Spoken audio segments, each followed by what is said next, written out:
Topic देखने जा रहे हैं। अम्ल के व्युत्पन्न के जल अपघटन से कौन सा अम्ल का व्युत्पन्न, किस अम्ल की बात कर रहे हैं? तो हम बात कर रहे हैं कार्बोक्सिलिक अम्ल की। अगर कोई कार्बोक्सिलिक अम्ल का व्युत्पन्न है और उसका जल अपघटन कर दिया जाए तो कार्बोक्सिलिक अम्ल वापस मिल जाता है। तो बच्चों अम्ल का व्युत्पन्न क्या है? कार्बोक्सिलिक अम्ल का व्युत्पन्न क्या है?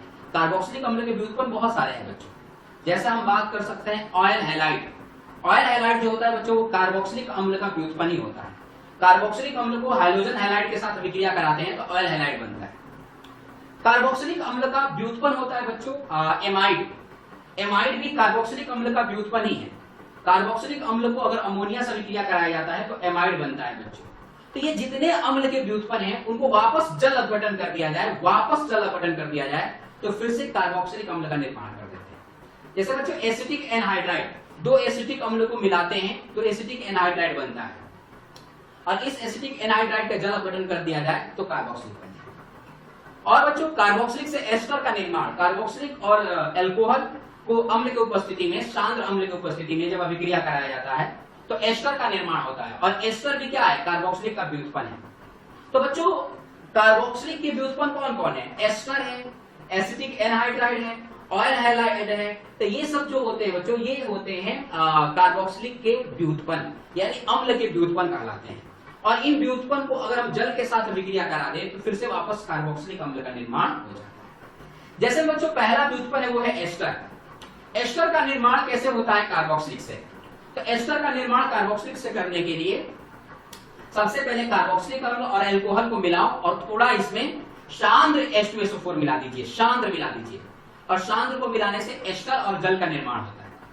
बच्चों एस्टर और जल यानी एस्टर फिर से जल अपघटित हो जाएगा क्योंकि अब ये सांद्र अम्ल तनु हो गया। सांद्र अम्ल कैसा हो गया? तनु हो गया।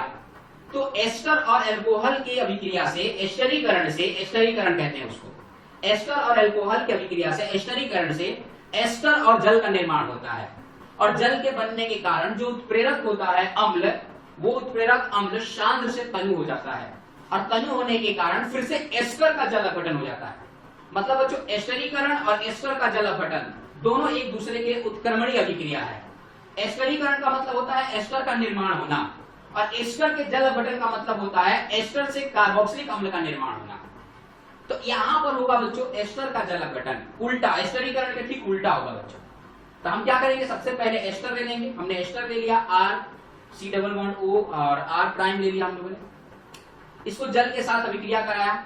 अम्ल, ये अम्ल पहले से है, एस्टरीकरण में ही अम्ल होता है। लेकिन अगर ये अम्ल लेना भी है तो तनु अमाउंट में लेना है, मतलब सांद्र अम्ल नहीं लेना है, तनु अम्ल लेना है। तो तनु अम्ल ले लेंगे यहाँ पर बच्चों, याद रखना।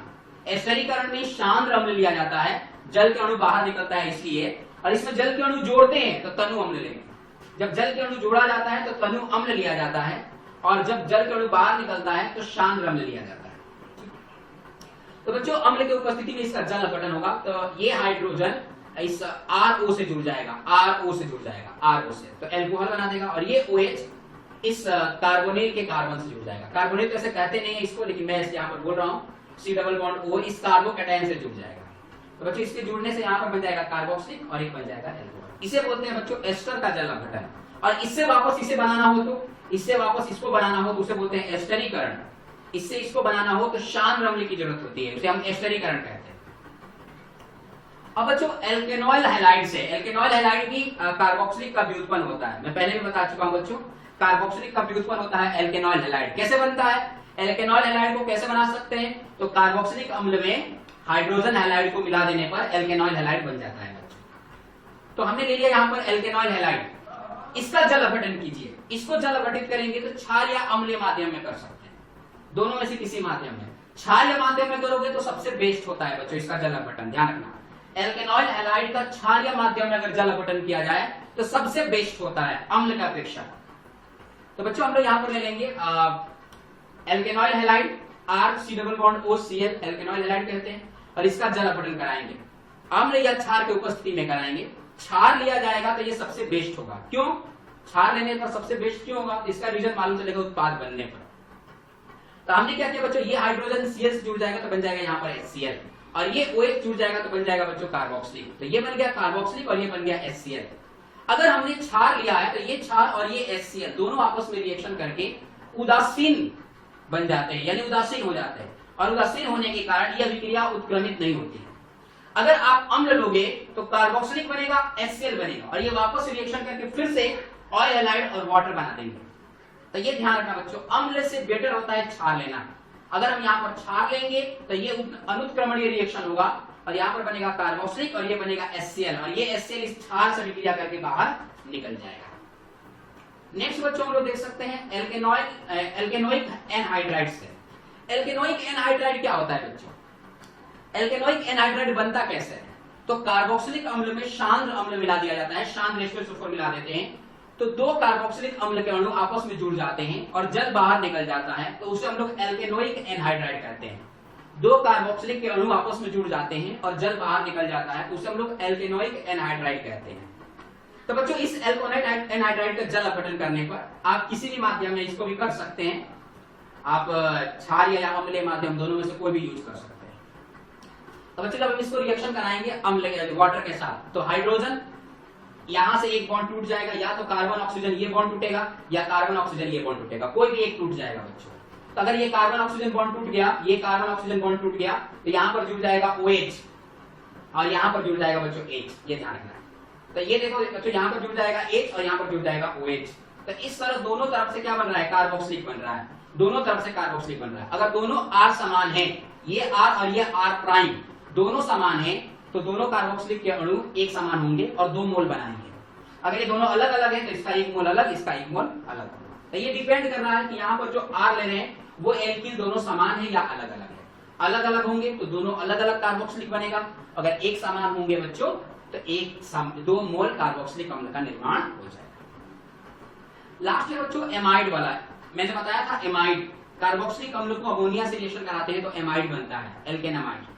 और मैंने बताया था बच्चों एमाइड और किस तरह से बनता है, अगर हम साइनाइड का आंशिक जल अपघटन करा दें, आंशिक, तो एमाइड बनेगा।